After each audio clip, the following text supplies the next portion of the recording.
All right, Hard Yarners. Today we are joined by Robbie, Tedeschi and Corey White, a couple of our favourite guests. AKA Johnny Deppstein and Edward Snowden Flake. Fuck, it got deep. It was a very good episode. What did we talk about, guys? We talked about the vaccine mandates. We talked about the state of the world, Donald Trump. You know, like this looming conflict between the United States and China over Taiwan. Yeah. Auctioning off our jizz. Auctioning jizz, you know. Yeah. And obviously Delby wasn't here. And it was, for those of you guys watching at home, I don't know how that's going to go on YouTube. Poor Jamal was fucking back and forth like I don't know what I'm going to call him there. So, but he was back and forth pretty quickly. Back and forth like a Sherpa. Yeah. Yeah. So hopefully that's visually pretty good as well. But yeah, good episode. Yeah, let's get hard. Thank you. Welcome to Hard Yarns Podcast. I am fucking fat. Anything Chris White says, please disregard it. 5D is actually a state of being. It's a unity consciousness. That was Hard Yarns with me, Frankie Rose. So I'm going to throw it over to your co-host, Daniel Delby. And Cameron Brand. I would do this and then I'd gong. Free in attendance for the millions listening at home. Let's get hard.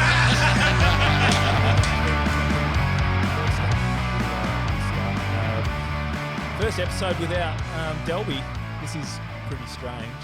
I don't know how I feel about it. I'm sitting in Delby's spot. I feel like I'm stepped in his grave. And you How's guys, the back support?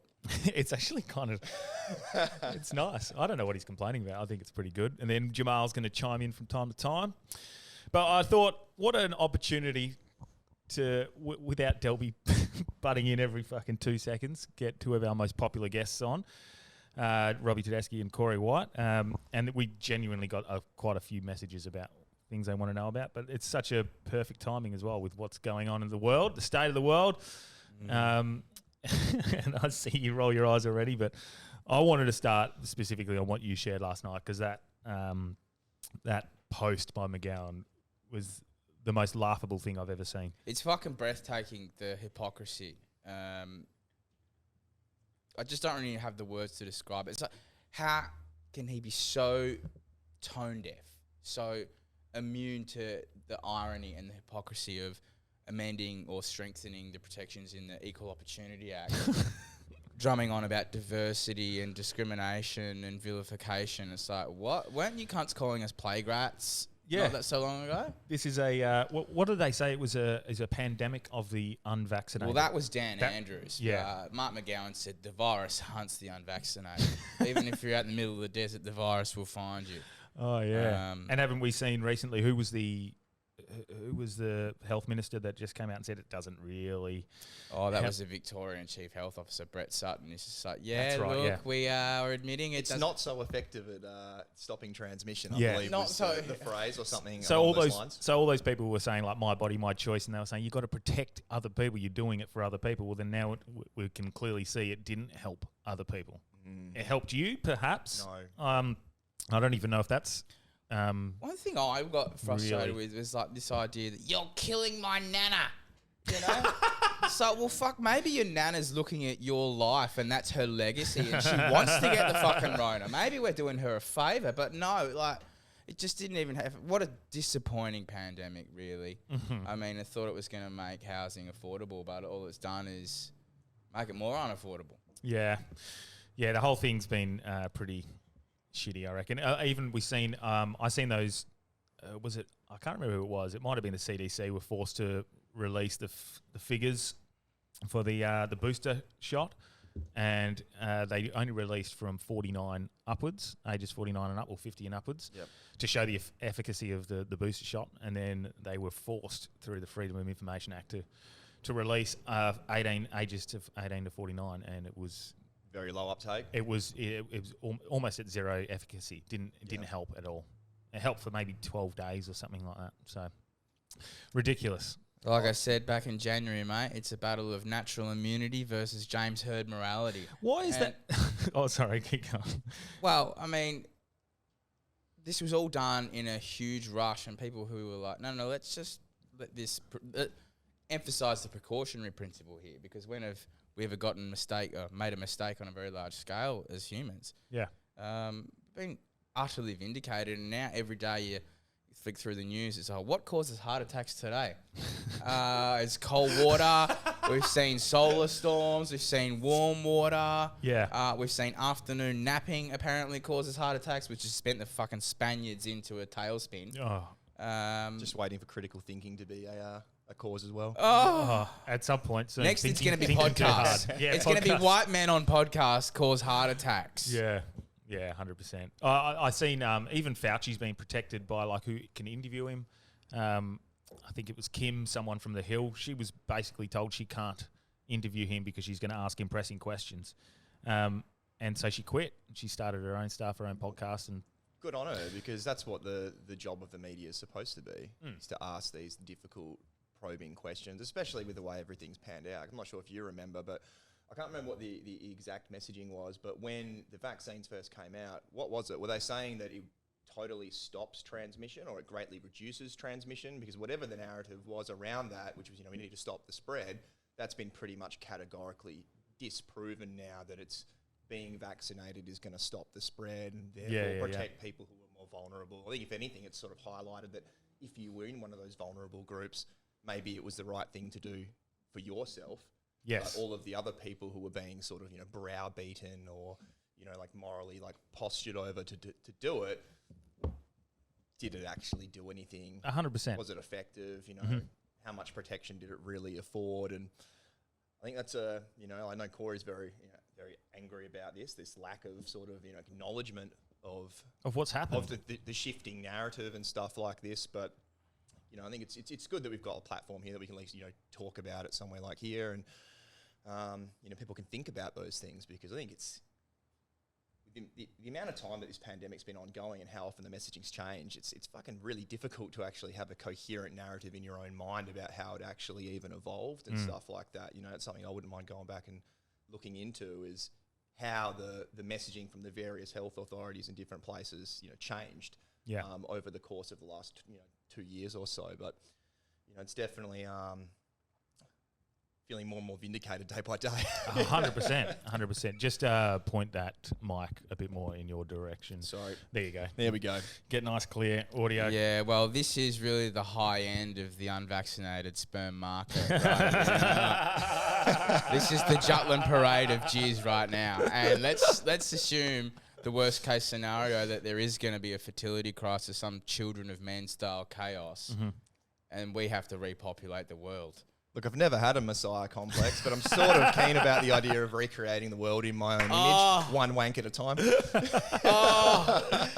reign of the short kings, and you can get a taller one if you like, and a mid-sized one if you want. But get in on the ground floor is all I say, ladies. Yeah. I don't know. For me, I've been pretty quiet with my status. Specifically because I just don't want the judgment, and I don't want people. I don't want it to affect the conversation. If I say I'm vaccinated, people will think I'm coming from one area. If I say I'm unvaccinated, they're coming from another way. If they don't know, and I'm just saying what I think, it's a more of a raw, real, or it doesn't put people on edge straight away. It doesn't give them automatic feelings about what you're going to say. So if I was to say I was unvaccinated and start spruiking shit about the vaccine, they're going to say he's an anti-vaxxer.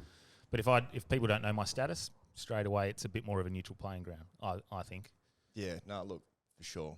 But yeah, mate, there's so many things that have been going on. I'm loving watching. Is it Ron? Who's the DeSantis? No, Ron DeSantis. But no, the senator that keeps really having a massive dip at Anthony Fauci. Was he using his like parliamentary privilege in the United States to do it? You get your question time. Yeah, it's so funny. Like he'll never answer yes or no. Like he wanted to know about plead the fifth. No, he wanted to know about certain things, like specifically if he received royalties from Pfizer and from these. And he's great question. Instead of saying no, he just said those sorts of things are private and it's not disclosed. So why don't you just say no? Doesn't fill you with confidence, does it? Not at all. That there's not some sort of, like payola scheme going on there. Exactly. But the whole states is pretty fucked at the moment. Even the raid Well, Oh, look, man. this Is is that the the death most- knell of America. That was the Rubicon moment. That has guaranteed another civil war in that country, in my view. Yeah. To politicise the FBI in that way, and I got clued into this reading Matt Taibbi's blog.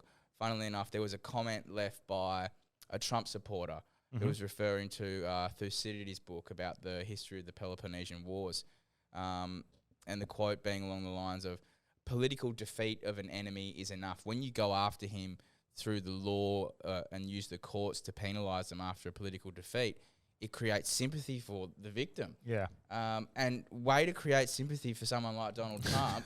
And that country's so polarised that there are two groups that see the institutions have been hijacked. There's no dialogue between each other.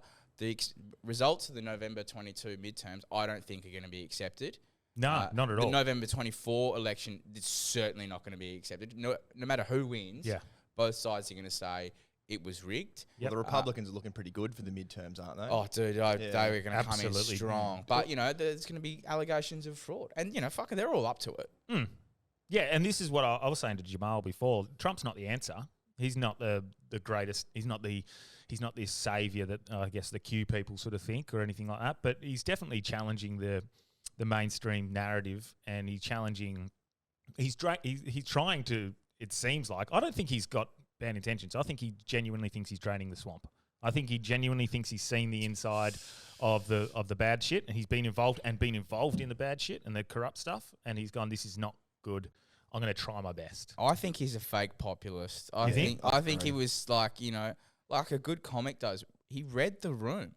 And he knew that what people were angry about, and he played to it. And every time he'd go to a rally, he'd go, that bit worked, and then he'd take it to another town and build it up. And by the time you've done 20 engagements over 3 states, you've got a new hour of material, And it's like the journalistic class in America couldn't fucking understand the Trump phenomenon. They confuse symptom with cause. Well, do you reckon that the reason he's successful is because he uses quite plain language in the way that he speaks? Yeah, he doesn't speak no, he doesn't speak like a politician. He uses very basic language, and especially in circumstances where like the whole electorate has felt sold out by both of the major parties. They've got someone at least speaking in basic language. It gives this sort of appeal or this sort of image that I'm talking straight. I'm different to these guys. I don't think that he is. I'm with Corey. I think that he's an opportunistic populist as well. But I think the most frustrating thing about the whole Trump thing is that everyone just gets tunnel vision on it. Like that whole American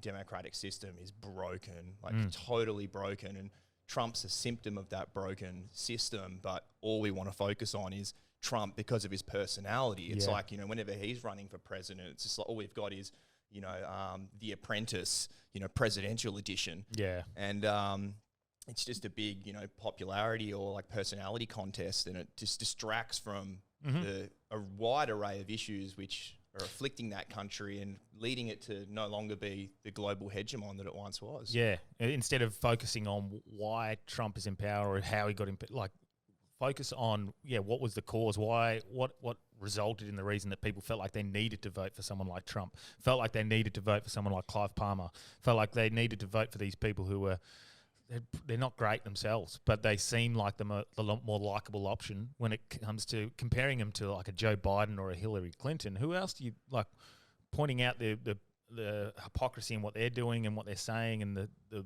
things that they're not fulfilling?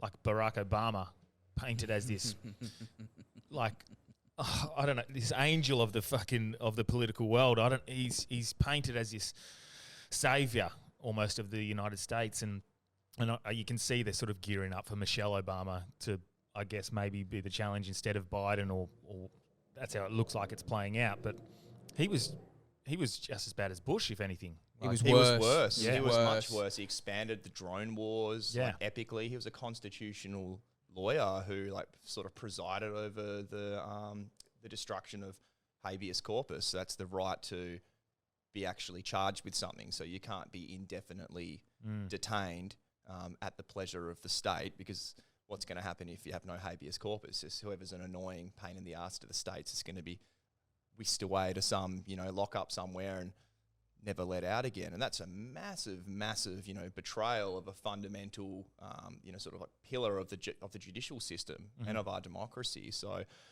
Obama, very eloquent.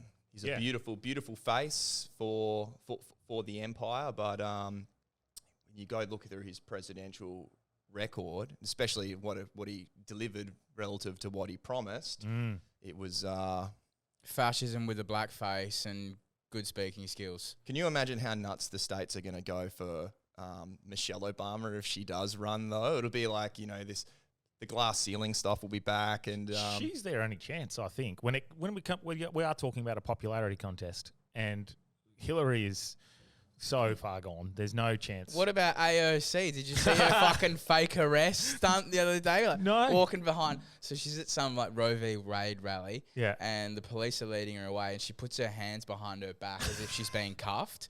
And then as she's being led away, she thinks the cameras are not looking at her. She's like, to the crowd. Oh my God. And it's like, hang on. Yeah, the level of theatrics that goes on. How can you think that there's not a camera on you ever? Yeah. In this day and age, especially if you've got the profile of someone like her, even for ordinary people like us, like, there's a camera around you at all times and sitting in someone's pocket. Constantly. Yeah, it does seem pretty strange. What do you think is going to happen in these midterms coming up? Because it's pointing pretty heavily towards it. And again, we talk about a popularity contest, but it's pointing pretty heavily towards a Republican domination, which I don't know whether that's a good thing or a bad thing. I don't think any domination is good. It depends, I suppose, what the legislative agenda is, because if you've got a truly reform-based sort of administration, then if you've got those majorities, you can really start pushing through a reform-based, agenda. But I'm not sure that not sure what's going to happen. No. If anything, if the Republicans take over or get the balance of power in Congress, they'll just roadblock democratic legislation. Unless it's appropriations for the Ukrainians. There's some bipartisanship on the table still. Don't worry about that. Well, that's because Lockheed Martin and Raytheon have, funded both parties, up to the hilt. So they're going to make sure they get looked after. This is the thing about that country, right? It ceased to be a democracy a long time ago. It's been a democracy in name only, and it's been given the illusion of being a democracy. And what moral credibility the United States had left is completely evaporated. Everyone can see that this is a country run by vested interest for vested interest. And you see some of the footage on the ground in that country, the homeless problem. Oh, dude, have you seen the 10 cities? Ah, yeah, it's crazy, man. it's phenomenal. It does show pretty. Again, this probably sounds like very much Trump was great. That's probably how it's sounding like I'm coming across. But it shows the positive actions that he put in place in regards to their economy, the tensions easing internationally with certain countries and the things that I think he did pretty well. It shows it doesn't matter who gets into power, how quickly it can be undone by the next. Oh, yeah, big time. So you could have feasibly for the next 3 or 4 terms a really good president who makes really good changes, and then get one guy who's woman or fucking whatever you want to identify as these days. You can get them in charge and they can just undo everything that was good, which shows the system's broken anyway. Which that's it doesn't matter how good you do as a president. 4 years later, someone else is going to step in. I don't think things should ever be set in stone and unable to be changed. But I mean, that's the trade-off of democracy, right? I mean, you have the ability to change things, and sometimes the change might not go the way you want. I always find it amusing when the Chinese compare their system to the Americans. So it's like in China, the government doesn't change, but the policy does. Whereas in America, the government changes, but the policies don't.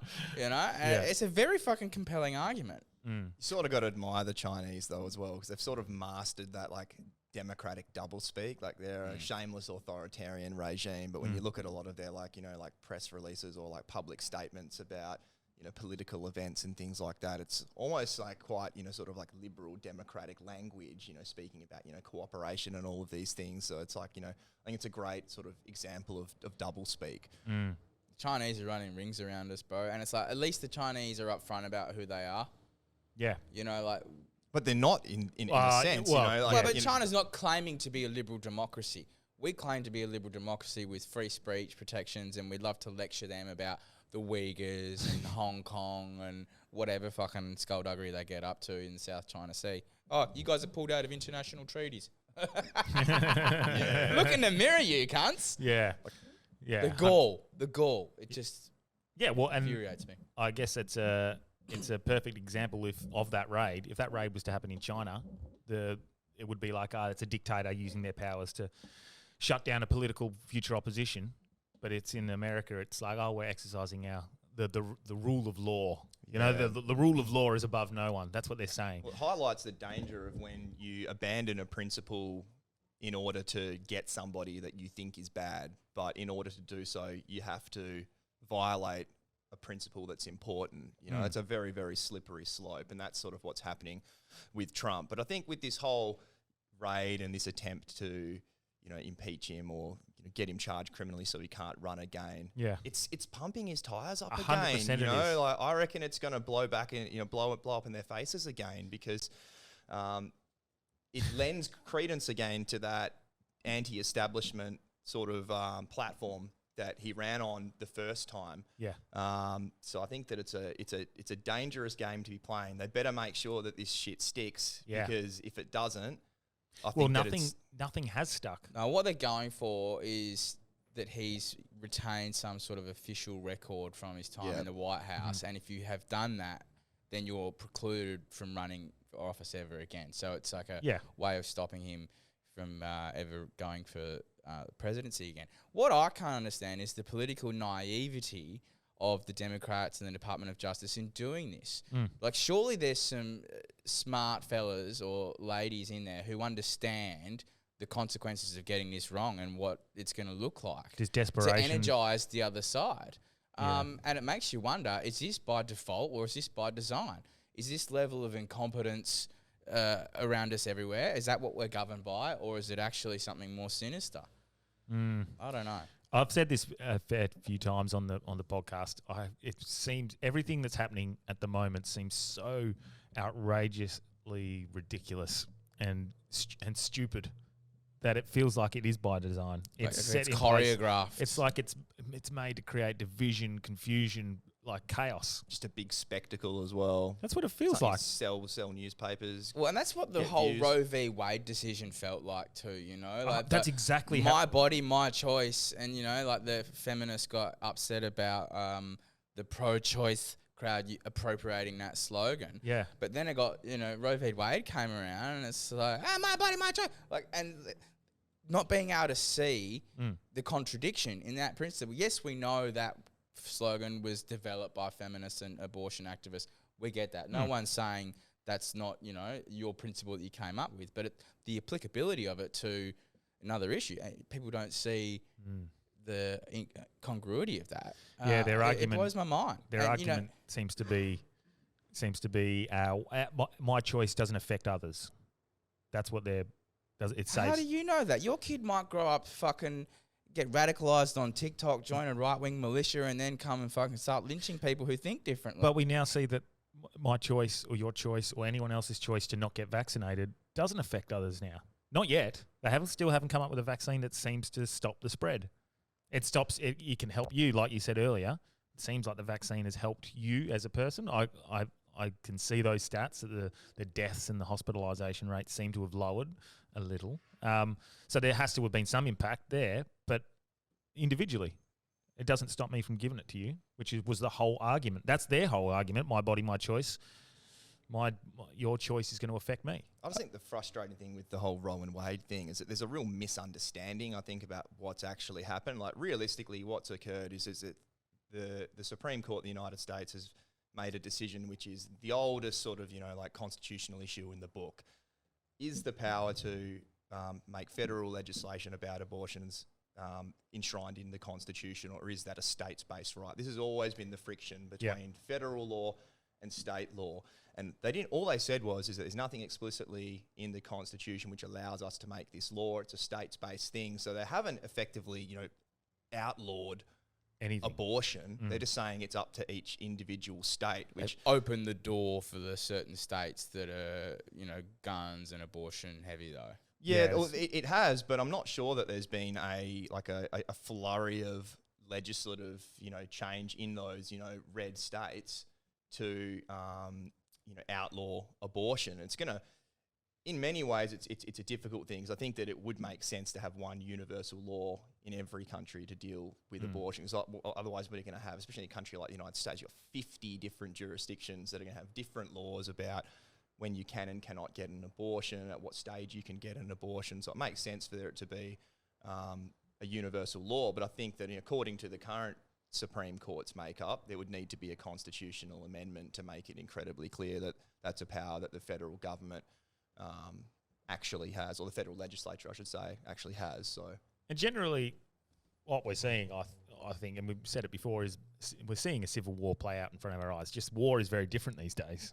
Like a war, in essence, I guess, is to create, was to grab power and shut down opposition that you feel is oppressing others. Well, basically, that's what they're sort of doing within their own systems now in the United States. Just they're not killing people. They're not putting soldiers in the streets. They're doing it through propaganda, and they're just information warfare. Yeah, it is, absolutely. It is a civil war at this stage. But globally, like every country is divided in certain ways. Australia, we're the same. Like we had the vax versus no vax. We had you still had conversations and arguments about the Roe v. Wade, and that's an American thing. We're in Australia. Isn't it funny how much an American issue can really take root here, though? I mean, it's like we're the 51st state. I mean, the effect that had on women here, oh my God, our rights are under attack. Well, you don't live in the US. Sorry, I get it. I understand. And it's been a bad 6 months for women. They had Amber Heard ruining the Me Too movement for them all. Yeah. Then Roe v. Wade. I understand women are angry, but just don't forget what country you live in. God, do I sound like I hate women? 'Cause I don't. Yeah. Something else happening, and you'll have some pretty good opinions on this, especially considering you just got to not speak to him, but you got to see him do a live Zoom call to all the universities, Zelensky. Man. What was that about? I don't understand. So Zelensky's patched in from some fucking green screen behind a bunker in Ukraine. This is on the back of him and his wife doing a Vogue expose. Fuck off. No shit. They're in Vogue magazine, and Zelensky's wife, right? She's walking around showing off her Prada attire. Oh my God. The devil wears Prada, and so does Zelensky's wife, apparently. But can you imagine being one of these poor Ukrainians on the fucking front line in Kharkov, in a trench, and then there's this fuckhead and his wife sporting off their Prada collection? Like, the optics of that must... I don't know. Am I insane to think that's why don't you lay out the scene for the listeners a bit, Corey, about the context in which you saw Zelensky, with Julie Bishop chairing? I'll throw it to you and let you set up. So through one of the things that I subscribed to, I got wind that he was being patched into the Australian universities via Australian National University in Canberra, and it was being broadcast to every university across Australia. And it was being chaired by the inimitable Julie Bishop, who still goes by the Honourable, by the way, notwithstanding the fact that she's left Parliament. But me Julie, she was there chairing this live talk from His Excellency Mr. Volodymyr Zelensky. And it was the most insane thing I've ever seen in my life. Like, it was just packed out. It was at the Octagon Theatre at the UWA, and a room full of, international relations students wearing face masks. And the first half of his speech was unintelligible, whether it was the link or the translator or a combination of both. You couldn't understand what the fuck was being said. Yeah. Then they throw it up to questions and they fixed up the link. And it became the worst advertisement for Australian universities they could ever have dreamed of. I shit you not. Some of the questions were clearly planted.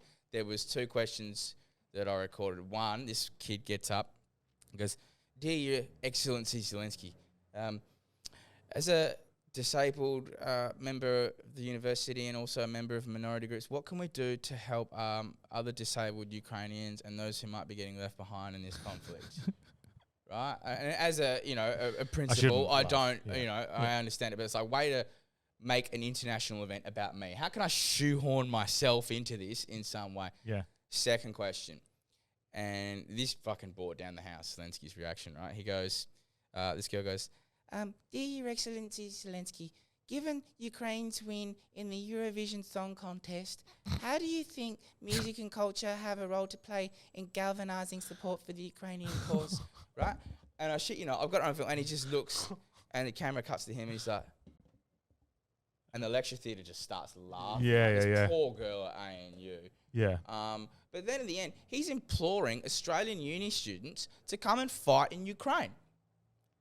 They're all sitting there in face masks. How do you think they're going to go when they hear a fucking artillery shell overhead? Well, he's seen the quality of the Australian uni students. He figures that they're probably just fucking cannon fodder. Send them into the back of a Bushmaster. They worked out real fucking well. How's that going? We sent them 4 Bushmasters. They lasted about 6 days. How's the cognitive dissonance, though, as well, in the sense that, you know, like Ukraine and Zelensky are now sort of, you know, synonymous with, you know, like, you know, democracy and standing up for yourselves. And here we are referring to him as Your Excellency. Not exactly a sort of title that you give to someone who's, you know, associated with, you know, like democratic principles. Right? And it's like, Your Excellency, you need to be wearing something better than a fucking brown shirt. Oh, his wife was wearing Prada, though. Is that, do you think that's all like theatre?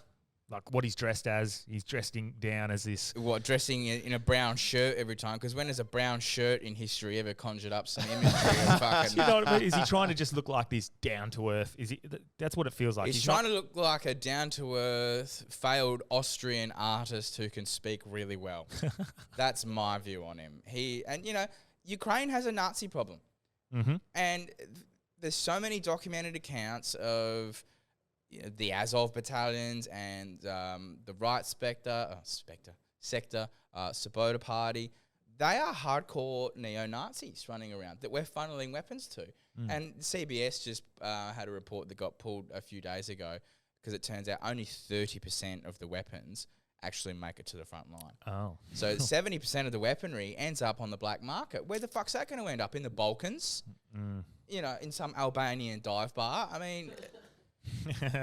Are we seeing so because it's obviously they're funneling a lot of the money from America, they're funding a lot of stuff over there. It doesn't seem to be making it to where it's meant to, from what I'm seeing, which I don't know what the whole, and maybe you guys can talk more of the inflation I guess, story. That's what it feels like. It's a story. They're blaming the whole Ukraine war on the inflation. Putin-inflation. But we could see it happening like 10 months prior. I'm tweeting about the worst inflation that we've seen in America in the last, 30, 40 years. If I'm tweeting about that, I'm a fucking dumb cunt who sits here and has a coffee and talks shit on a podcast. If I can see that 10 months before they even go into Ukraine, how do they think no one else can see that? How do they think intelligent people can't see that? If the inflation was already there, and now they're blaming it on the war, I'm assuming there is some sort of connection, but I don't think it's because of that. I don't think it's happened. Oh shit, they've invaded Ukraine, everything goes up. I don't think that's what the answer is. Oh, well, I mean, there was all that Russian oil and gas that wasn't allowed on the international markets. And then because so much of our supply chains are based on cheap hydrocarbons, it cost-push inflation. So as the price of fuel went up, everything else went up that was dependent on those supply chains.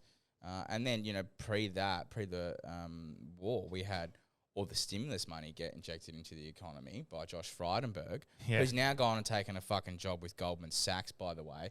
Not 10 minutes after he's left Parliament, that fucker's walked into a job with Goldman Sachs.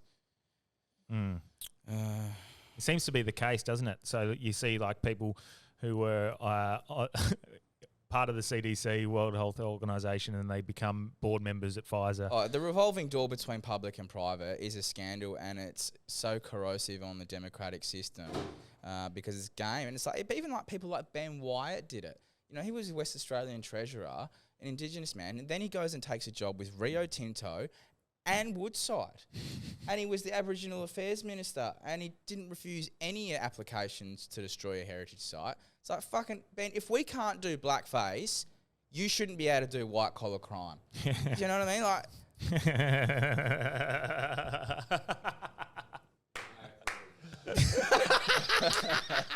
Yes. I agree. Oh, fuck. What you two were both so good at when you were both on was predicting this year. Now, it's not, again, I've just pointed out if some fucking dumb bloke can tweet about it and predict what's going to go on, the intelligent people are going to have a pretty good idea. You guys were both onto it and could see what you were sort of, what we're seeing now. And you guys spoke about these in both your last episodes. Well, what was it? Inflation, war, and the decline of the West and the transfer of power to the breakdown of the international system. Which is what you both spoke about back to back, week after week. And it was like it just played out, over the next 3 or 4 months. Everyone could see that. What are you guys sort of seeing now playing out over the next, this year, moving into the next year? Mate, I try and avoid thinking about that as much as I can recently. I don't know, just the gravity of what's happening before us. And, what I do is stand up, you're trying to find a light in the dark, and it's getting really dark, and I don't think this is all going to get worse before it gets better. And I'm just so fucking glad I don't have any kids to worry about. Yeah, and this is one of my concerns. No, well, that's one of my concerns is that I've got a daughter that in 20, 30 years is going to be living in the repercussions of what decisions we make now. And I'm not talking climate change and all these sorts of things. I'm all for helping the environment. I'm all for making sure we lack of pollution, but obviously some of the ways it's been used, it's been filtered into the 1%, and they're using it to gain power and whatnot. Can I just interject here? And this is something that's been annoying the shit out of me, is the breakdown in trust people had in their institutions, whether it be the media, the medical profession, government, over the vaccine and the whole trust the science, right? And now that legitimate skepticism and discontent is being harnessed by the Fox Newses of the world, and they're redeploying that skepticism about science to undermine climate change. Yeah. And there's you see that online, and I think it's really dangerous. And that's why you get the sense that these things might be choreographed. It's entirely predictable how people are going to react. I mean, but I just think that and harnessing people's legitimate outrage and skepticism. And who can blame people for having doubts about their institutions after what we've been through in the last 2 years? But I'm really, some of the people who are, prominent about, having skepticism about the vaccine, some of the things I've seen them say about climate change now, I vehemently disagree with. This idea that, Australia accounts for such a small amount of global emissions, why should we do anything about it? So hang on, we are the highest emitters of carbon per capita in the world. We're the most energy intensive humans on the planet. We have a responsibility to do something about it. And this whole idea that, we shouldn't innovate, we shouldn't develop technology, we shouldn't be a responsible international citizen. That's the stuff of poofters. We don't have to be leaders. Why should we be leaders? Why shouldn't we be leaders? That's the message I think we need to instill in the next generation, is that we've got a responsibility. And, I think both sides of the argument are being harnessed by the left and the right and used politically, really. So I don't see the world on that horizontal axis anymore of left and right. I just see it on the vertical axis of two sides of the same coin, and it's just the illusion of choice that we're being given. And people still, and it's, I'm guilty of it. People still see the world on that horizontal axis at times, because I think most people still are living reality and looking at it through that prism, right, of left and right divide. But I think there's more and more people that are seeing on the vertical axis. Are you feeling that you can see that a lot more people are seeing through lies on both sides? I don't know. I'd say probably not. I think what a lot of people are suffering from now is like a sort of a confirmation bias in the content that they consume, and I think that the media are really good at knowing who their audience is and trying to sort of tailor their content towards their what they conceive as their audience's preconceived biases or positions. So I don't think that there is necessarily a higher degree of skepticism. I'd probably argue the opposite. I'd say people are just gravitating to what they already believe and shunning, really aggressively and violently the views and the opinions of their opponents. So it's a pretty scary thing though, because to think that we might be living in a world now where we've basically got a bunch of people who are in fixed ideological camps who have decided this is what they believe, and they're not going to be persuaded one way or the other, and they're just going to continually listen to more content that's going to entrench them even further in those positions. So I think it's really, really scary. I think another thing we talked about last time I was on the pod was the decay in public discourse, and this sort of brings us back to the vaccine as well, because one of the things I struggle with, I think Corey struggles with as well, is I have an immense degree of empathy for the messaging and the manipulation emotionally that was going on around the time of the jab. I can understand why people did what they did, and then I think that a lot of them were appealing to people's best sort of instincts, and people tried to do the right thing. But then on the flip side of it as well, it's okay, you might have been motivated by a good cause or a good idea, but I don't know, man. It's just crazy. Yeah. No, you're spot on, because no one went out and got the jab because they were malicious, right? People thought they were doing the right thing, and like you say, the better angels were manipulated in a very sophisticated way. But what annoyed me was there was lots of people who was like, "Oh no, I got the jab to protect the community." No, you fucking didn't. Yeah. You got the jab so you could go traveling, you selfish fuck. Stop lying to us and stop lying to yourself. And that's not even an issue anymore. No. You don't even have to be vaccinated. There's certain countries. You can't get into New Zealand or the US or Canada. I don't think you can get into Bali either. And I'm not 100% certain on that, but I don't think you can get into Bali. But I reckon it's maybe you can, but we have to quarantine. It's that struggle of being empathetic, but then also being angry as well. It's I can understand why you guys did these things, but I'm also angry that you're now just ignoring the way that unvaccinated people were treated, the way that we were sort of made to be perceived publicly as the problem, as and not caring about life. That's the thing that really bothered me, was this idea or this suggestion that I care about life less than I do, or less than what other people do. That's just absolute garbage. We all made our own calculations, and where do you draw the line on responsibility for another person's death, especially in circumstances where there's real questions about the science that's out there behind it all. Well, this is where communication comes into it. Like the communication between Fauci, for example, and the media, and not answering the questions that people would just like to know a very simple explanation. This is why you are incorrect when you make this assumption, or this is why this is correct, this is why this science is. Just have these open conversations, these open dialogues. It would fucking rid the world of a lot of cynicism, I think. But they don't have them. Absolutely. They don't have the communication. They just say, trust what we're saying. You're too dumb to look at this. That's the excuse that they used for the CDC not releasing the data for the Pfizer boosters, or I think it was the boosters shots in general. The reason they used was they said they didn't want the general public to interpret the results, the results were not good.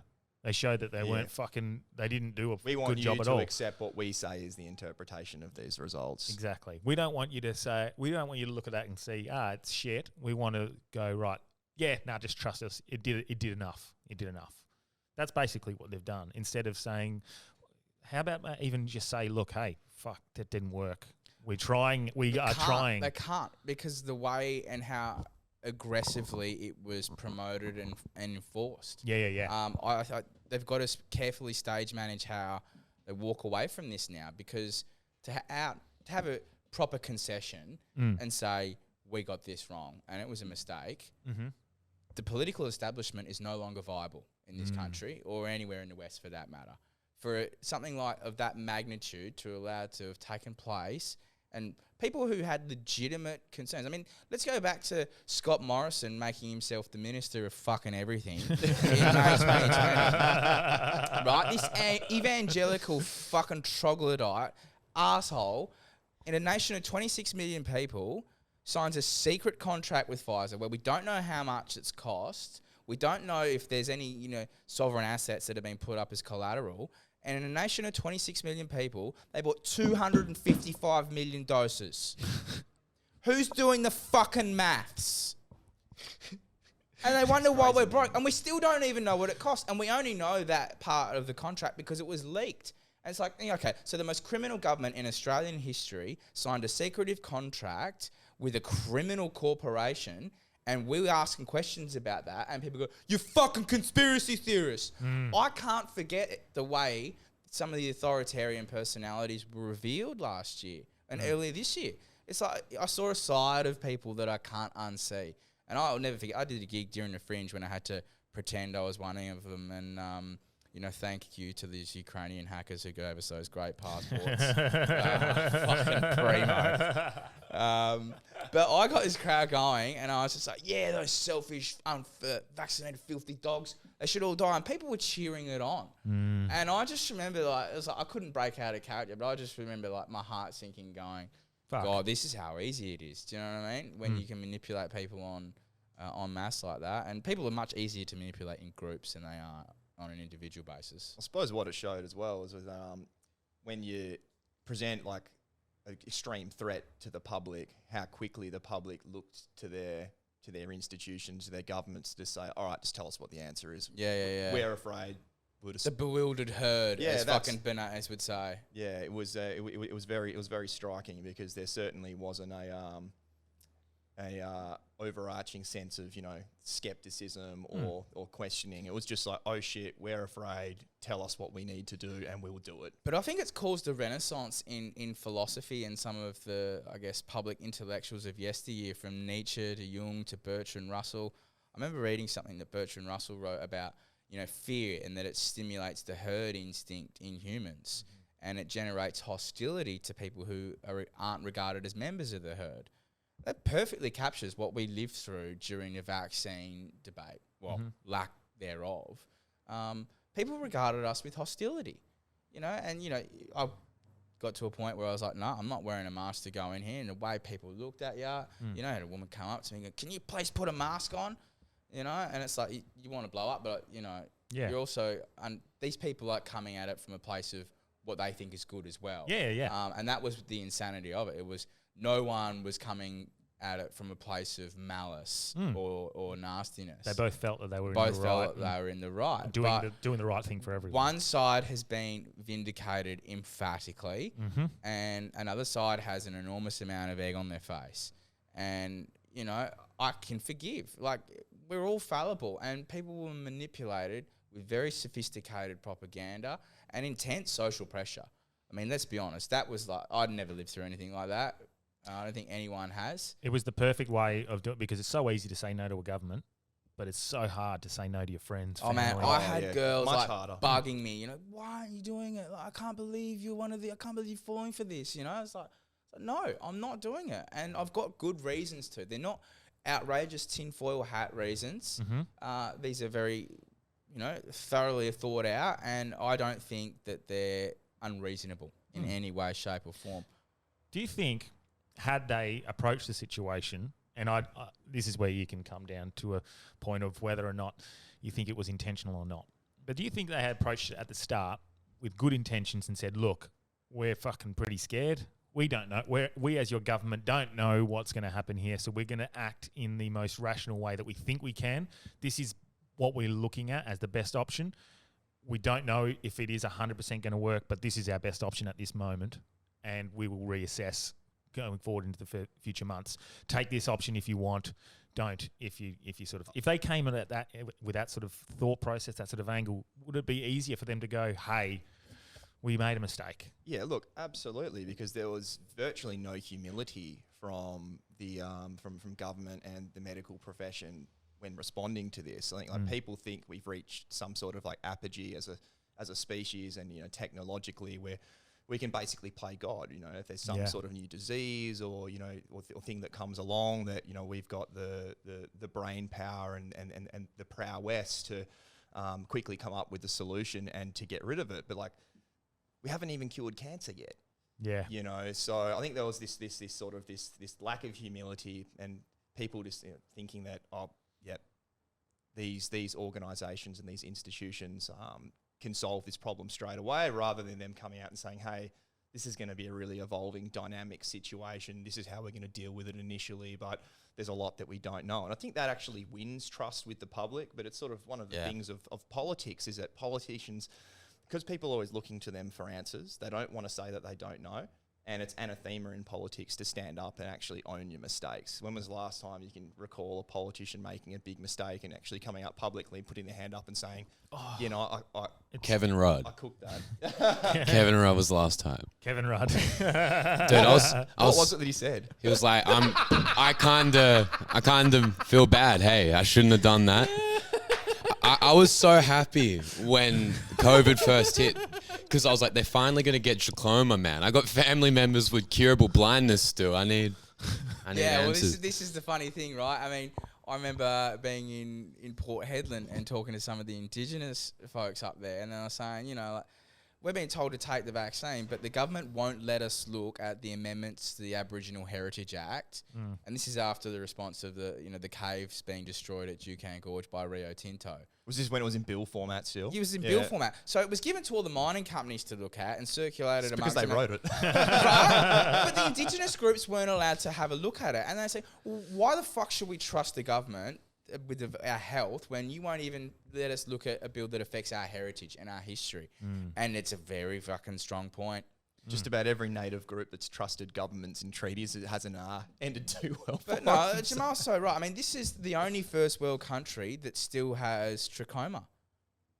I mean, it's a disease that's eradicated in most parts of the world. But here we are, a first world economy, which should be one of the richest in the world, but we have a third world resource management policy. And we've got traditional owners who've got their kids still suffer from preventable diseases. It's a fucking scandal. Yeah. It's an indictment on us as a society. John Pilger's been talking about this for the last 30 or 40 Isn't years. this funny though? John Pilger has to go on the South China Morning Herald now to get a fucking get a gig.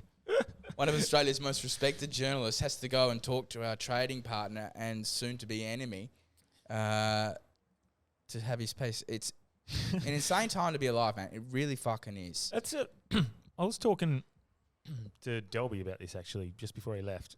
It is quite an interesting. It's one of these times in our life where we're going to look back in 20 or 30 years and you get to tell your kids, like, I was alive.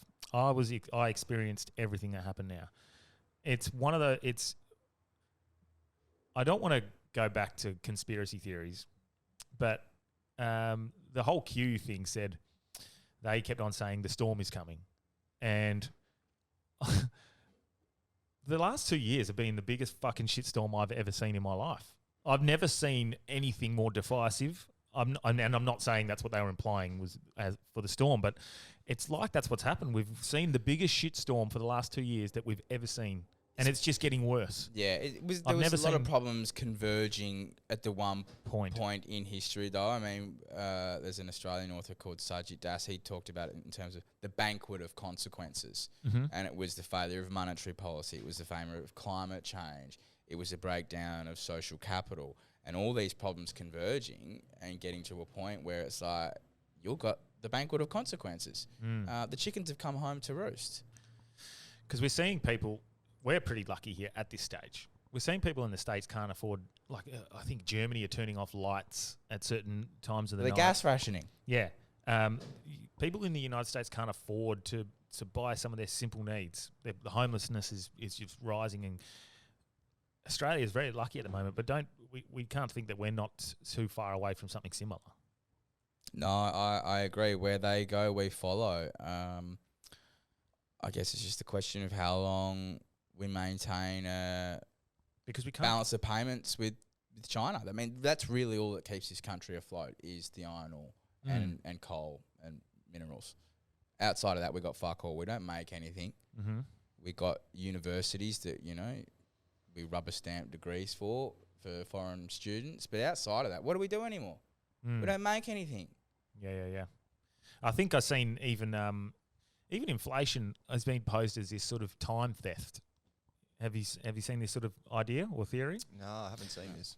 In regards to they've just slowly increased a lot of things. So you can look at the price of a house, for example. The price of a house, the median price 40 years ago, and I'm going to have to just go off memory what it was. Let's say it's $15,000, I think it was, for like a median average house price. And over those 40 years, it's now 450. But the actual inflation doesn't equal what the price rise was. So the inflation of what $2 would have been worth or $100 would have been worth didn't go up. It ended up being 4 times as much. So the inflation of a house price, instead of being like whatever the inflation was, again, I'm stupidly trying to do this off memory, but the inflation was not equivalent to what the actual price hike was. Do you understand what I'm saying? So like I probably totally botched that explanation. But you can see it in everything, you know, like from consumables. I mean, the only thing that's really stayed constant in my life as a consumer has been the price of cannabis. Has that like gone up? an ounce has always been $300. There's been like a fair bit of variability in that as well, though, in terms of, you know, yeah. what your dollar buys you. Well, maybe we need to put fucking drugs into the consumer price index to formulate the inflation figures, you know? It's like, okay, it's not as bad as we thought. Yeah. So I guess more so like the house price, for example, would have been 15,000, gone up 10 times. Inflation would have been 150,000. And Instead, that house it's now got smaller. Yeah. And then instead it's 450,000 or whatever it was. So it's gone up to 4 times what it actually should have. So that's what someone has been coining as time theft, and they've just been slowly increasing it over those 40, 50 years. So you don't see that increase. It's just that incremental slicing of the onion. Yeah. Well, I mean, what I think this week marks 51 years since Nixon went off the gold standard. Really? He floated the... 16th of August 1971, the Americans left the gold standard. Wow. And inflation's kind of been doing its thing since then, but... leaving the gold standard because the speculators were like, well, the Americans are spending more than they're making with the Vietnam War. We're pumping so much They money. wanted to redeem their US dollars for gold. And then there was a run on the fucking US treasuries. Like, all right, no longer redeemable. Yeah, because I guess using the stimulus checks and stuff as an example, didn't they just sign another... what do they call it? An anti-inflation bill or something in the States? Inflation Reduction Act. Inflation Reduction Act. What is that? Pumping another fucking... Is that... I haven't looked into it. Is it pumping more fiat currency into in? it, but sounds like that's probably what it'd be like. What do they call it? Quantitative easing? Yeah. Oh, the euphemisms. Yeah. The euphemisms. I'm assuming that's what it is. Chuck another fucking $70 billion into the economy, into the system. But I don't think that's the problem, though. Like, I think the problem, especially, you know, the ordinary worker in the United States, it's like their minimum wage is something appallingly low.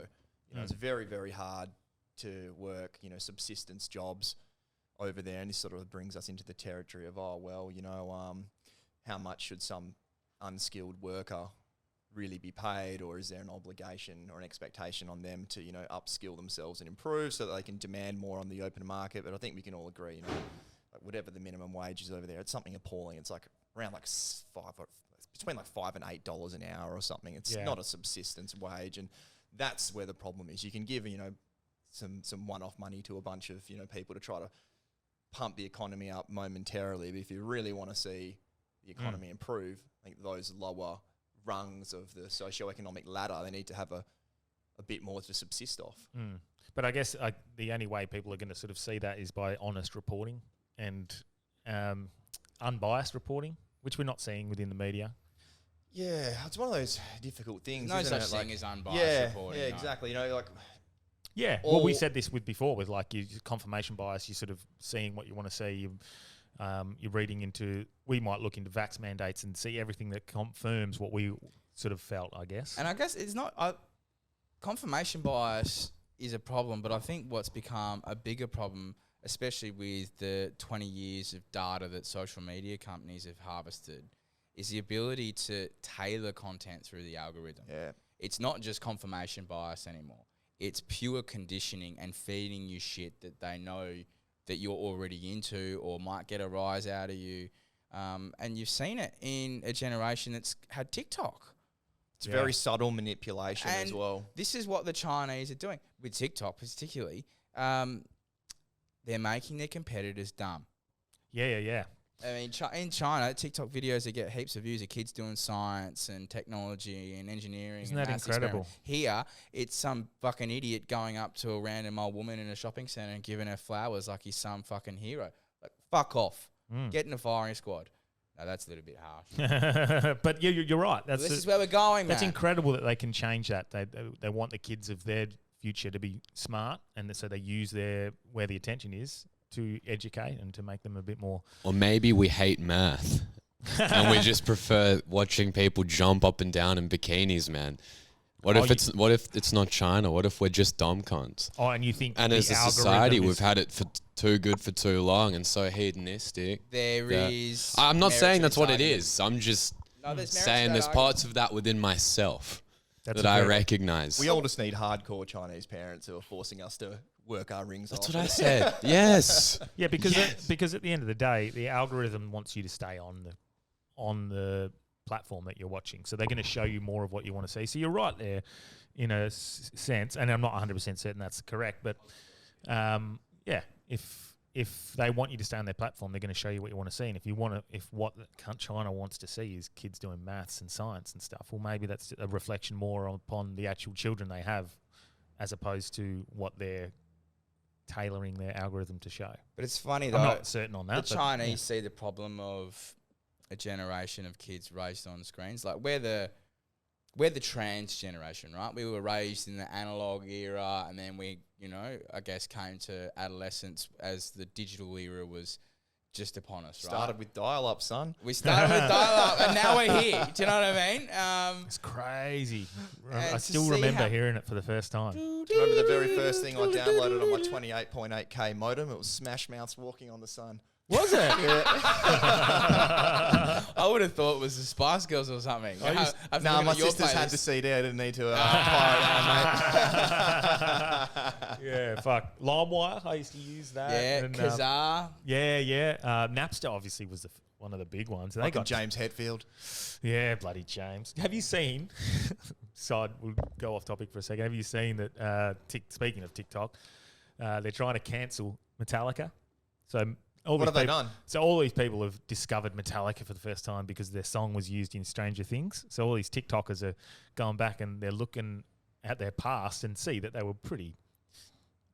weren't great in certain areas of their life and have made some mistakes. So they're going back and trying to cancel Metallica. Well, they didn't like Master of Puppets being the anthem for cocaine use. Yeah, they did like I guess they pointed. But the memory remains. They're pointing out certain things like racist remarks and things, and clearly, probably. And I see some of the things they've done. Yeah, some pretty terrible things they've done in the past. But that's in the past. They're completely different people now. He's rehabilitated himself as a drug addict and. Trying to cancel Metallica. Good luck. We romanticize the tortured artists and sort of push them to that, and then when they do it, we're like, that's too much. This is the thing. It's like, if you want people who have got no flaws, who've got no vices, who are not curious minds in any way, shape, or form, and are even keeled, you're gonna have shit art. Your music's gonna suck. Comedians are gonna be bland. It won't resonate with anyone because it won't come from an authentic place as well. It's what the artist's strength is it connects with people because you go into yourself. It's an honest expression of something that you've been through, and oftentimes it's very relatable. Like you're not the only one who's gone through something like that. So we need that sort of like inner integrity in order to produce good art. That's how I feel, and it's not art, but that's how I feel about this podcast. For example, I could say 100 wrong things today. And then go back in 3 months and listen to it and go, fuck, that was wrong, that was wrong, that was wrong, that was right, that was right. But that's how I felt at the time. And that was my honest expression of how I was feeling.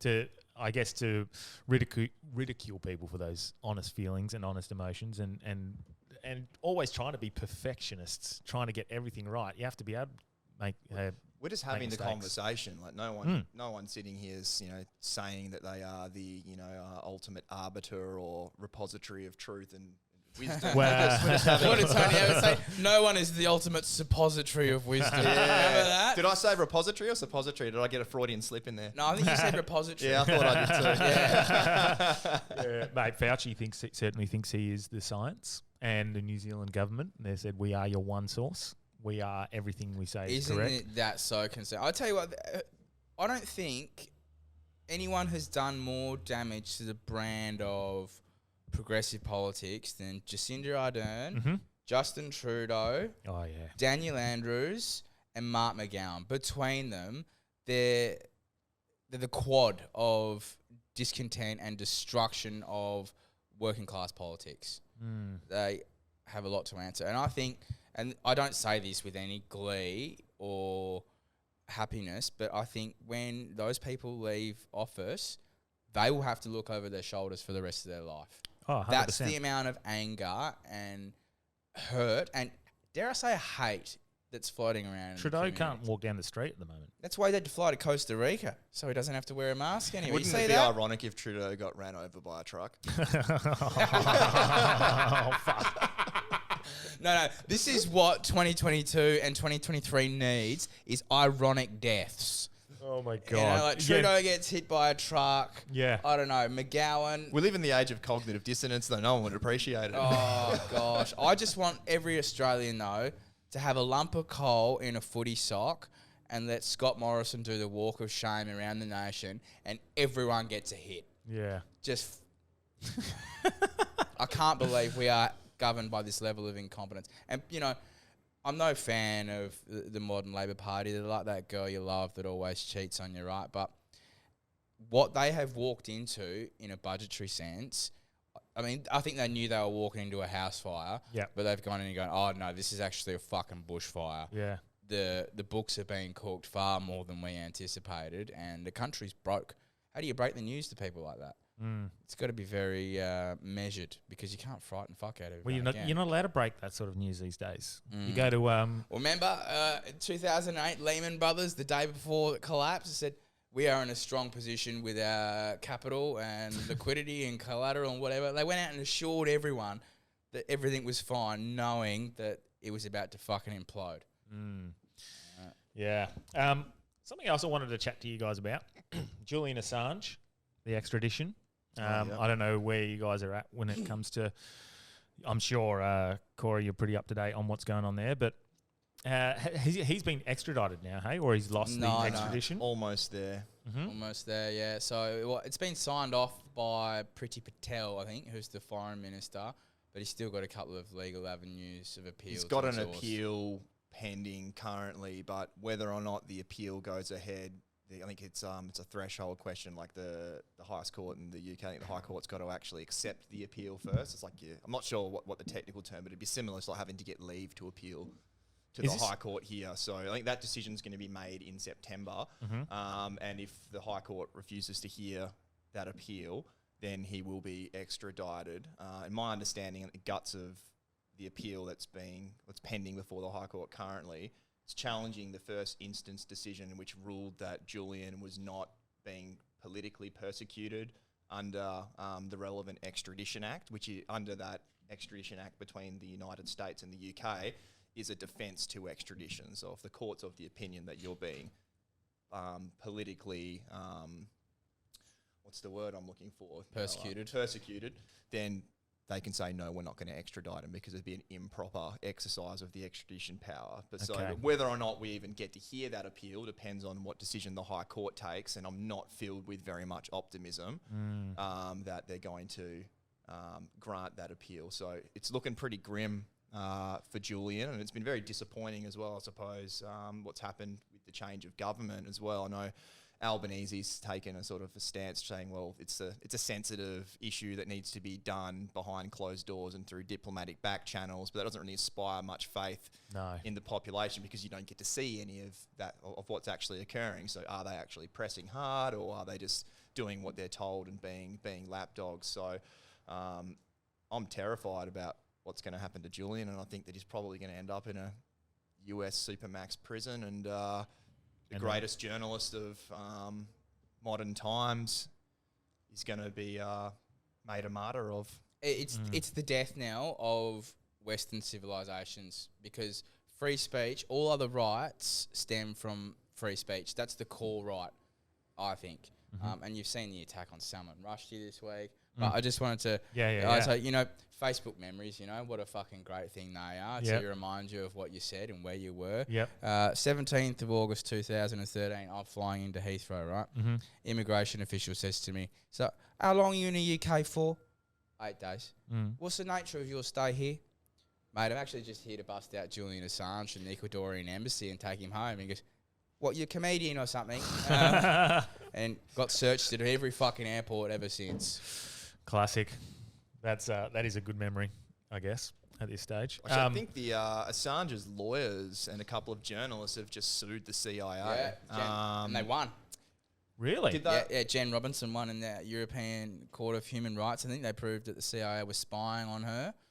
I'm not sure if I think that there might be a separate litigation that's been started that's connected to it, because I was reading about it just this morning. But yeah, because apparently what happened was the CIA got into bed with the security contractor for the Ecuadorian embassy, which was a Spanish firm, and they were basically taking the phones and things of visitors who came to see Assange. They were lifting all of the information off those phones, and they were listening to private and legally privileged conversations between Julian and his legal team. Yeah. And that fact alone really should have been enough to invalidate the whole trial, because that's one of the most sacred parts of the law is legal professional privilege. Your right to be able to sit privately with your lawyer, bare your freaking absolute heart and soul and all the worst parts about yourself, and have this person try to act for you in your best interest. So it's the fact that was ignored, and that was totally, it wasn't even glossed over in the I think the Supreme Court decision. It was just totally ignored. It's been an absolute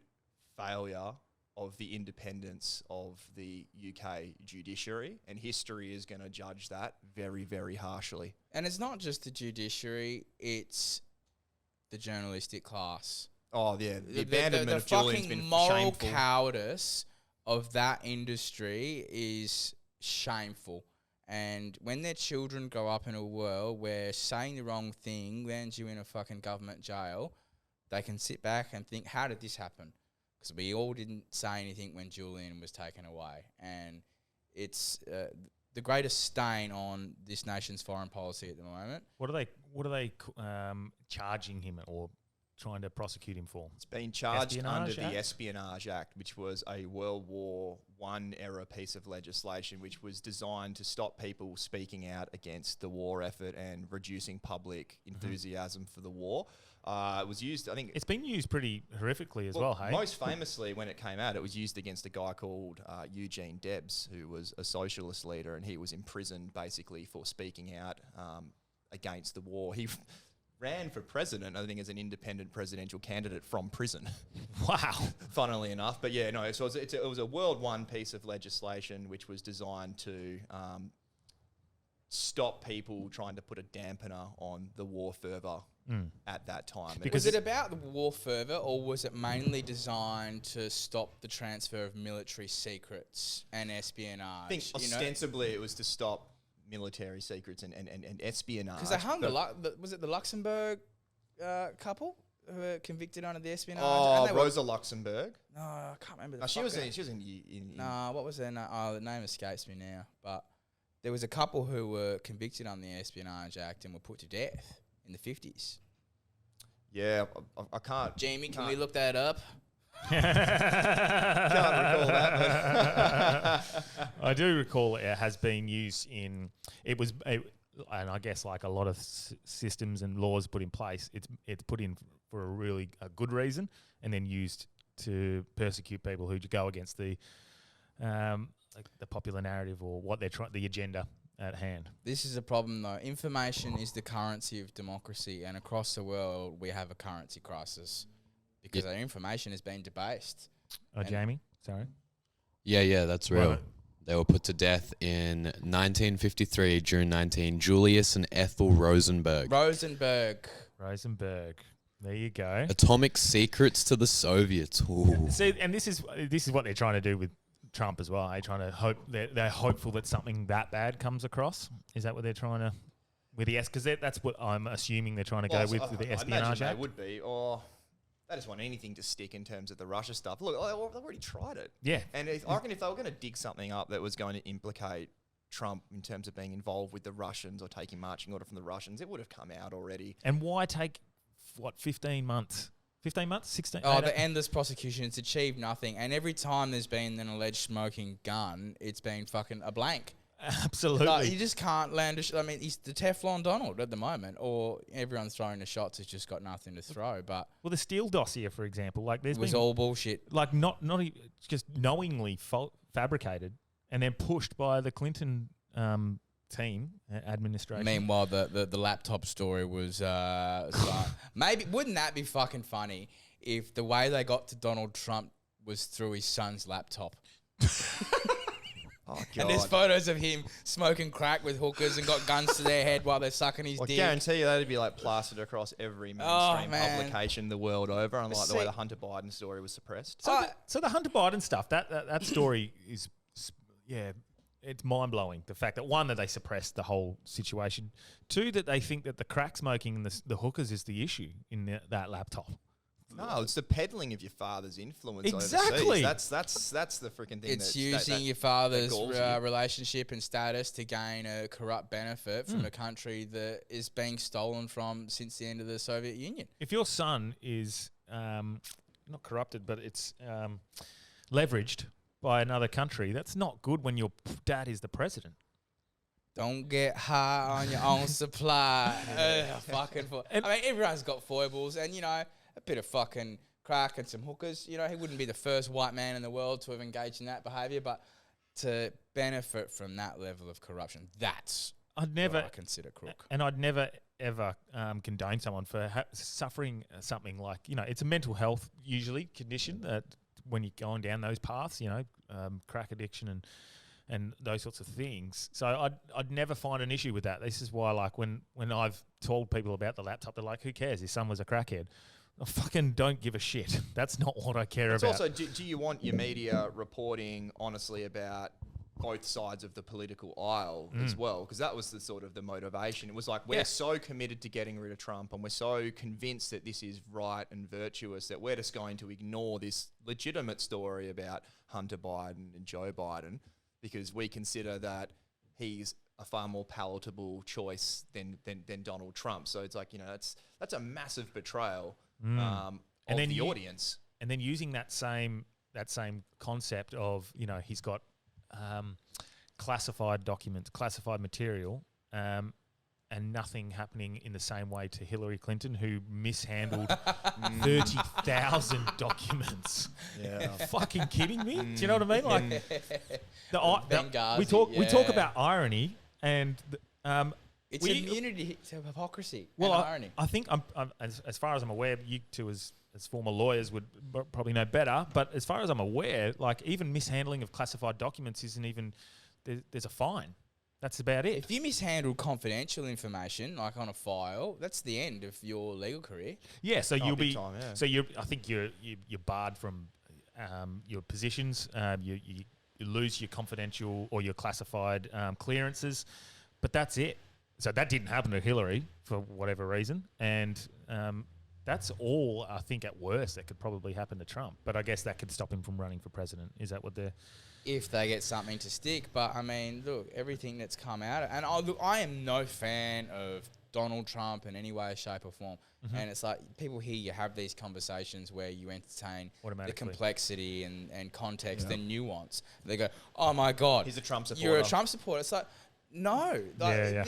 We've got to become non-binary thinkers in this world. Things are not black and white. There are issues of grey everywhere. And to explore the grey with Ukraine, for example, you're a pro-Putin fucking Russian apologist. Or if you explore the grey with, the laptop, it's like, you're a Trump apologist. No, it's so much more complex than that. And it's insulting to people's intelligence when they're constantly fed these really simplistic narratives all the time. I definitely would get put in that basket of being a Trump supporter. And I definitely would... I put my hand up and say I definitely support Trump over other contenders for the presidency. I don't think he's the best. I think I like the likes of Tulsi Gabbard and a few other sort of people like that. And it's a female Democrat. Like it's a completely different person, different fucking field. I'm not saying that Trump is the answer, but for me, when I've been looking at this whole Trump situation over the last 6 years, 7 years, probably running into it, was the biggest thing I seen was that irony. Was seeing them point out something with Trump, but not with Hillary Clinton or with Joe Biden. Remember when they were talking about Trump's cognitive capacity and that he's too old and senile to hold the office? Exactly. Well, My Joe cognition Biden is great. Yeah. Joe Biden's walking around shaking hands with people that aren't there. So Or holding lecterns tonight there. Seen that video? yeah, ridiculous. So that sort of stuff is what didn't only push me more towards like thinking Trump is a better option. It also made me start to question things like this is bigger. This is more like a conspiracy. They're pushing it on purpose. This made me feel media is aligned with a certain side, and then that's how I guess I definitely 2 or 3 years ago was like, yep, Trump is the answer. That's what my opinion was. I'm definitely not that now. I'm definitely in that category of there's no right. Well, I mean, answer. if the giant douche or the turd sandwich, what are you going to choose? I mean, Yeah. the South Park episode, but for me, I mean, and there's been a number of people who've made this point. Like, I would have voted for Trump purely for entertainment purposes. Oh, dude, there's no denying that his no campaign and his reign in office was super entertaining. Right? Here's an open mic comedian who's grabbed the entire world by the pussy. Yeah. It was fucking hilarious. Yeah. Yeah. I guess as a person who was always against international war crimes, I did like seeing that the international conflicts lessened and eased tensions with certain... Who doesn't want to see tensions between Russia and the United States ease? I don't think the Ukrainian war would have materialised had he got a second term. No. Or it might not. It might have happened later on, but I don't think it would have happened when it did. Yeah, there's certain things that I see huge flaws in Trump and his policies, but there's some huge benefits. But I guess that's the same with the left in Biden. There's probably some pretty good policies. But see, it's not the left as it was originally conceived of, right? Yeah. What's happened in the story of our lifetimes politically, right, was the radicalisation of the Conservatives and how they went from, traditional sort of small L liberals to being these free market obsessed conservatives, but neoliberalism became the rage and of deindustrialisation, Political orthodoxy. The political orthodoxy, and it was about no regulation and just letting the market do whatever it wanted.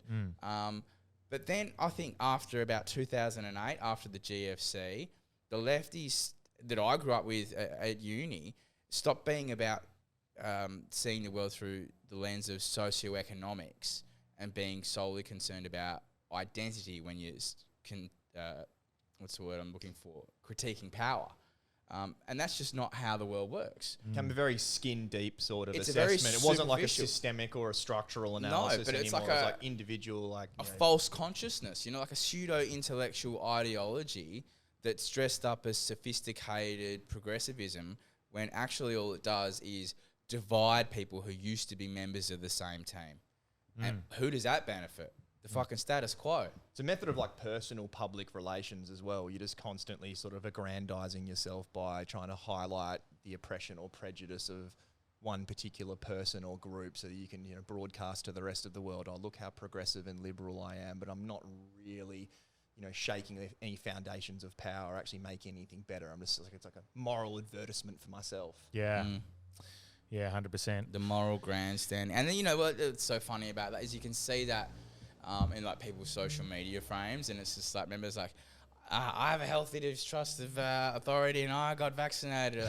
I stand with Ukraine. It's just like... Or even when the gay marriage plebiscite was on, Yep. or like the rainbow profile pictures and stuff. Or when there was the shooting in the Bataclan Theatre in France, like everyone's like, oh God, we stand with the French. Terrible.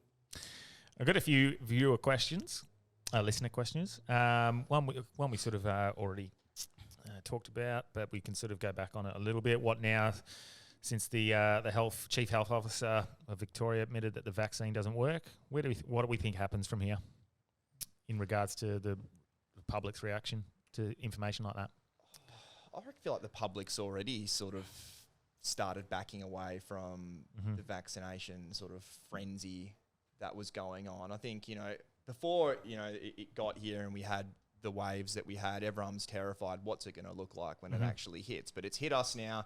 And I think there's a huge number of people in this state and probably all over the country who haven't lost someone, which was what they were most afraid of. So I feel like people are just they're over it. They're done. I think they've backed away from it. They've moved on. And I think a lot of people feel like it's over, and notwithstanding all the messaging in the media still about numbers and the need to take this seriously. I feel like a lot of people just aren't now. I guess the issue is we can see 2020 and 2021 vaccine versus no vaccine, and the numbers of infection you could see them anyway. You could see they were in public forums. You could see the numbers were the same, and you can even factor in that maybe in 2020 we were locked down, so that was less people out and about, so there would have been more infection.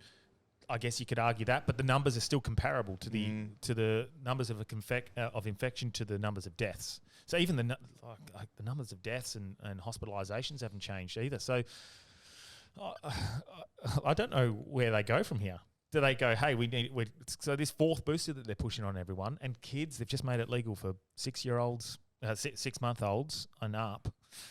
Parents who trying to get their kids into daycare not being taken unless your kids had the COVID jab. Is that happening? Yeah, and they're being this is blackmail essentially because the childcare subsidy is huge. Yeah, 100%. Well, well, if you can't have your kid vaccinated, you don't get the childcare subsidy. Not Not everyone's got the luxury of a support network who they can rely upon to help them with things like childcare. I just don't believe have to use the those state services. Extorting parents with their kids is sensible or principled public policy. Well, this doesn't seem like it's just a massive overreaction. Like looking at all of the figures and the number of very young children who have been been killed, it's virtually non-existent. And there's still no efficacy research on whether it actually helps the kids. They're just saying, well, it's safe. They're saying it's safe. Well, why give them to them if they're not really at a high risk anyway? If they're not a high risk and there's no efficacy of it working or helping them or benefiting them in any way, why would you? So I've got two cousins who've both got young children between the ages of 3 and 7, and they've all had COVID and they're all totally fine. No problems whatsoever. Even if they got sick, like a bad flu, they got sick. That's that's all I'm saying. But anyway. I think one of the funniest things about what Brett Sutton said last week, though, when he said, it's not that effective. There was this moment across the general public going, no shit, Sherlock. Tell us something we don't fucking already know. I mean, I remember doing a joke about the vaccine during the Fringe, and now he's killed that joke for me because they've admitted it doesn't work. Yeah. But better late than never, I guess. Had someone just ask when are these two Garys going to come for a wave? Who's that? GM Timadry. I don't know. Someone's asking. Yeah. When are you going to be able to let out of the house, mate? Chogster Graham said, has Corey White ever been confused for Chris Pontius from Jackass? Look and see. Party boy. Fuck, that hurts. Party boy, wear your G-string in Japan. That hurts. Is he dead? I think he's dead. No. Chris Pontius is alive. You're thinking, Pontius is... It's Party Boy. Yeah, he's Party Boy. Yeah. No, you're thinking of old mate. Bam Margera? No, he's alive. Not Bam. He's just alcoholic or... Fucking who was the other one? Yeah. Steve-O? No. It was Ryan someone. Oh, Ryan... fuck. People who know in their head right now would be screaming. Anyway, that's who you're thinking of. Who was Corey White pissed off since he was last on the pod? Everyone. Well, that's funny because the next question was just, what do you want to know? Everything. So everyone, so everything. Okay, these are all towards Corey, sorry. When will Corey cut his hair? He's starting to scare school children. From someone's sums. Stop bringing your fucking... These aren't questions. These are just like statements. These are your mates' observations. People roasting you online. And someone else just said, tell us how fucked we all are. Yeah, well, look, that's one of the problems I'm having at the moment is... Does it feel inescapable to you? Where else? There's nowhere left to defect to. It's not like we can go and fucking become refugees in a country that's more progressive than ours. Like, it's over. Where are we going to go? We can't go anywhere. Maybe in Scandinavia, they might have us because I think they're open to white people migrating there. Are you more upset by the fact that we're just all going to move on and ignore the fact of what's just happened for the I think what's going to happen disturbing. is like there's going to be a massive economic crisis, which makes everyone's attention centered around that, and what's taken place over the last 2 years is going to be swept under the carpet. Because I think it's in the interest of the people who have power to not let that issue be ventilated in public, because I think the consequences of certain things coming to light are explosive. There'll be an awesome movie to be made about this, I reckon, you know, like sort of looking 40, 50 years after. Yeah, it's already been made though. It's called V for Vendetta. Yeah. Have you read the plot of that? Yeah, it's like the government created a fucking virus that killed off half the population to usher in a fascist state. Yeah, no, I'm familiar. It's the plot, and it's set. I actually haven't seen that movie. It's set in 2020. Did you know that? Is it really? It's set See, in that's a trip, 2020. man. So Yeah. it's set in When was it released? like 90s.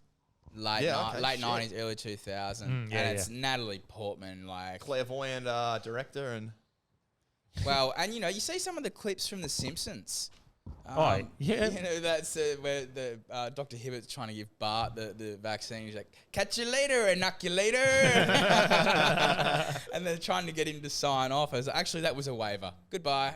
Do you think, because I feel like the Simpsons writers are just very smart people, and I think they just catch on to what's happening around within social structures, and they just put it in within their episodes, and then some of them come to fruition, some of them don't. That's just how like how they always say, the future is predicted by the Simpsons, like that Donald Trump, for example, becoming president, and that same scene of him walking down the escalator. Have you seen that one? No. You haven't seen the exact... I think that wasn't that a marketing gimmick? Because when I first saw it, I was like, that's the perfect marketing gimmick. This guy's so smart, like recreating The Simpsons, because it came out first. So you could have done that. So do you think he did it? For sure, I reckon his The marketing fact that they team's smart predicted enough. that President Trump was a thing as well. Anyway, it's just something you can see that's not predicting the future. That is literally just, hey, he would have been in Trump Tower. This is where he probably would have come down from. And he had often suggested he felt like he could be president one day. That's just using your logic. Like, we're doing an episode based in the future. Trump did become president. It's funny. That one came true. That's how I think. But it's funny. I mean, even South Park have been so ahead of the game with predicting. They're geniuses. Again, the same thing. I think they're just attached to what's happening. They understand what's happening within the society Well, it's and awesome. culture. It's used their program as like a platform for, you know, cultural like commentary and analysis. And that's their That's achievement. why They're doing it in art real is time. so important. You said that last time. That was one of our best defenses was art.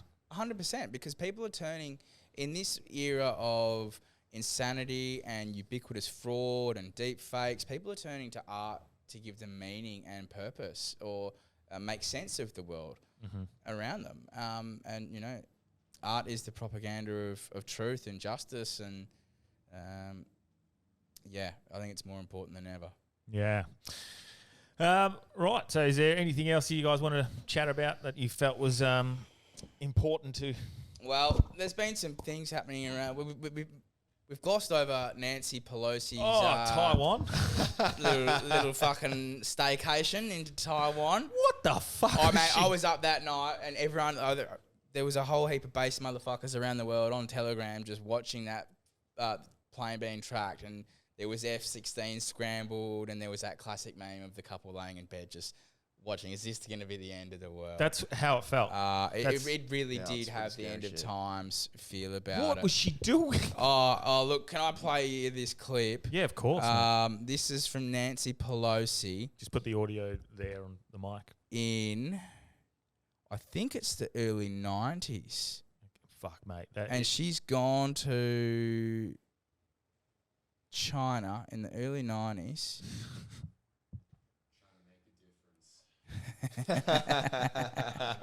Yeah. Pun was there.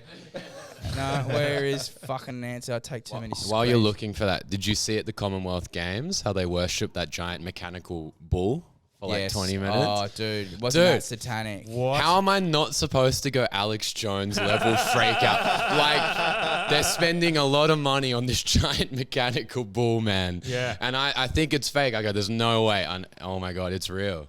Mate, Have you seen it? Have you seen it? No, I haven't seen it. I didn't watch Sounds like a trip. So was this the opening ceremony stuff? Yeah, for the Commonwealth Games. No. And the bull is bigger than you're imagining right now. It's so massive. Really? And it shoots fire.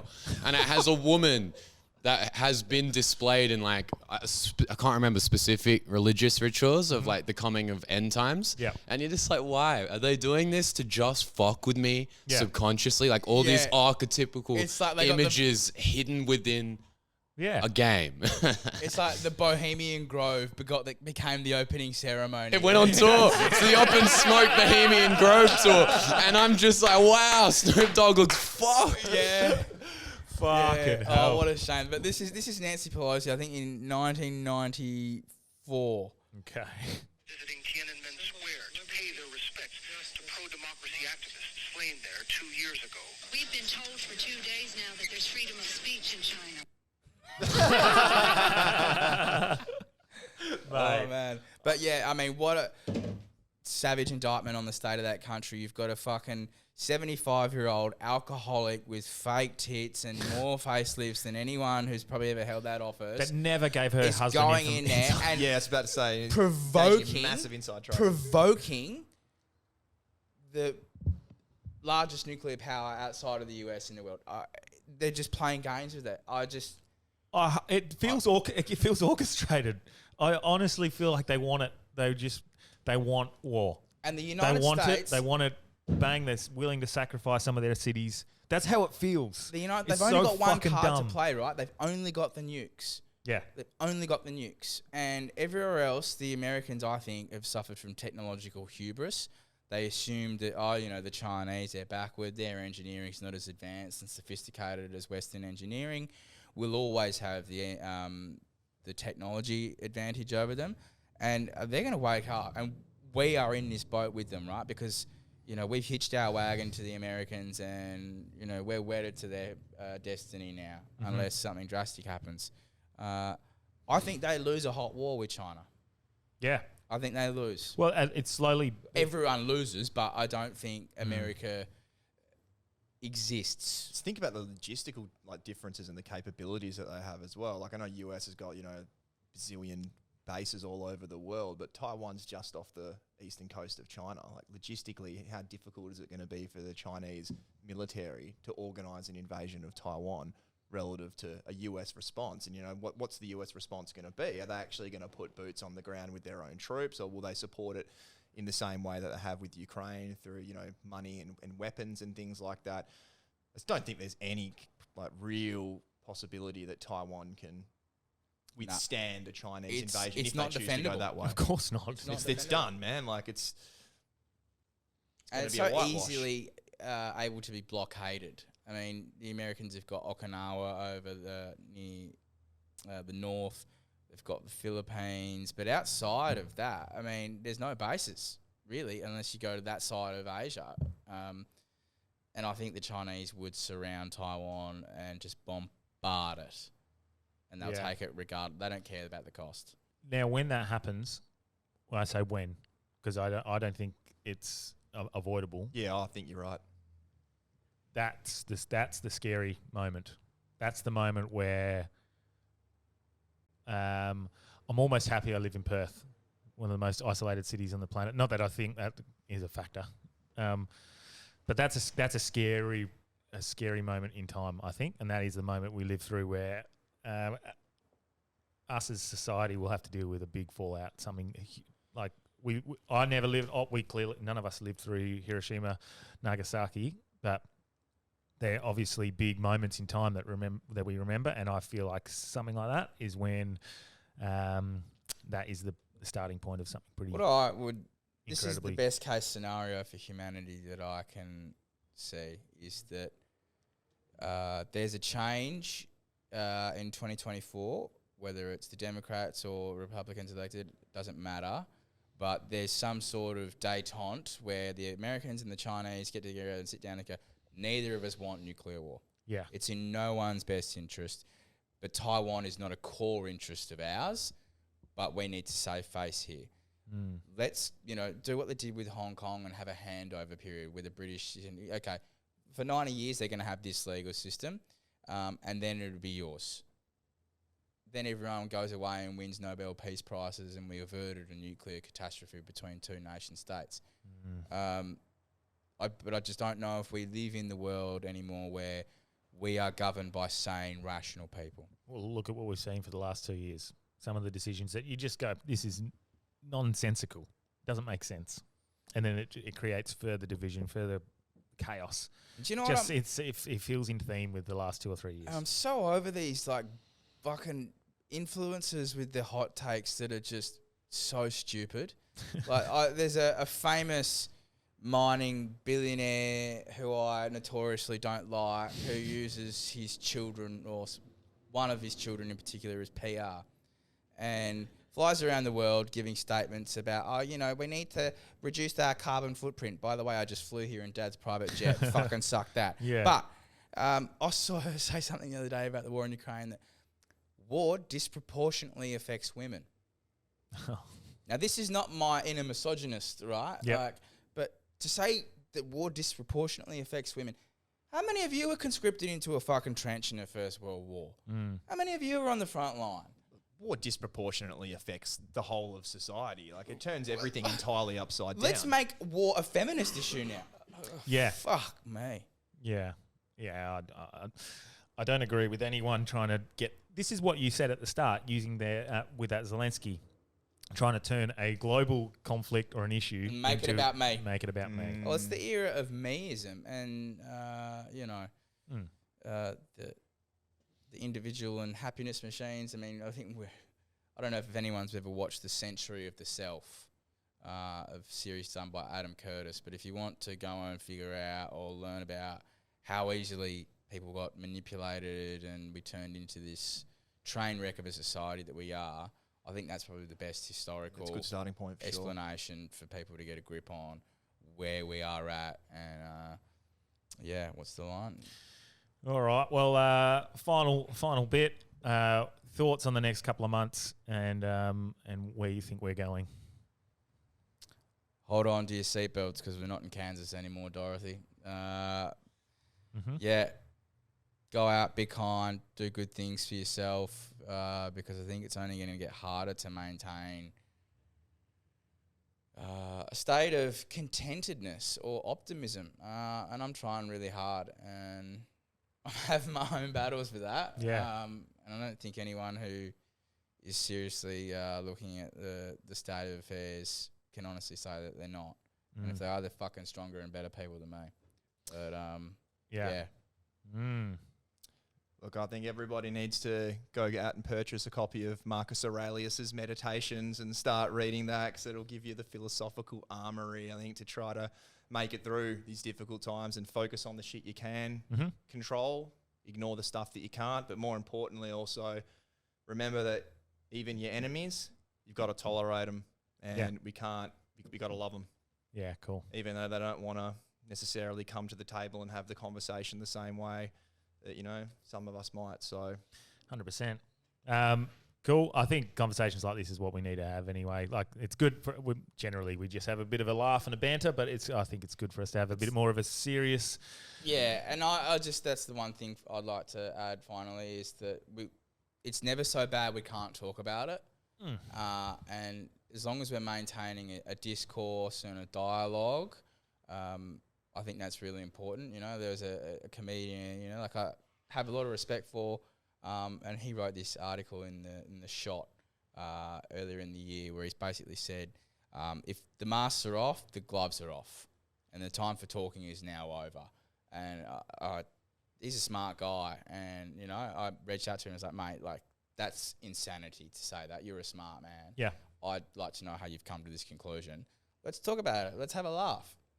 People don't want to talk, and the people who are afraid to sit down and discuss things are afraid that they might be wrong. And there's nothing wrong with being wrong. Being able to admit that you were wrong shows the depth of character, and I've got so much more respect for an institution or an individual who can sit there and go, you know what, I was wrong, and I admit that. It's the fucking key to personal growth, or one of many.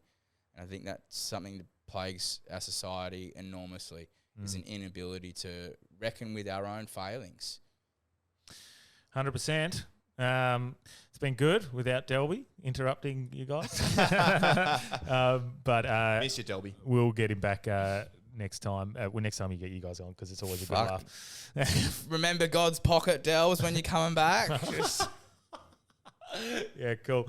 And I think for our Patreon listeners, we're going to chuck a little extra episode out there with Delby and Kyle having a little chat whilst walking through a park for about 20 minutes. So that's going to be interesting. That should get your giggle fest on. Yeah. Oh, gosh. But yeah, as much as the world doesn't look like it's in the greatest place at the moment, I am very optimistic for a hopeful. Hope is the last thing to die. And one last shout out. If there's any lesbians out there who are looking for some, high quality unvaccinated sperm, I'm the I've got the short kings in the superannuation fund in my balls. This man is far more taller and handsome and erudite than me. Time to start up the self-managed fund. Yeah, the self-managed super fund of my balls. And I'm just that beautiful equilibrium between. Yeah, but you don't really want any more kids, do you? No, I definitely don't want to. I like having the ones. It's all good. But yeah, cheers for coming on. And, Thanks for having us. Yeah, we'll Thanks for having definitely us, get mate. you guys back. So cheers. See you later.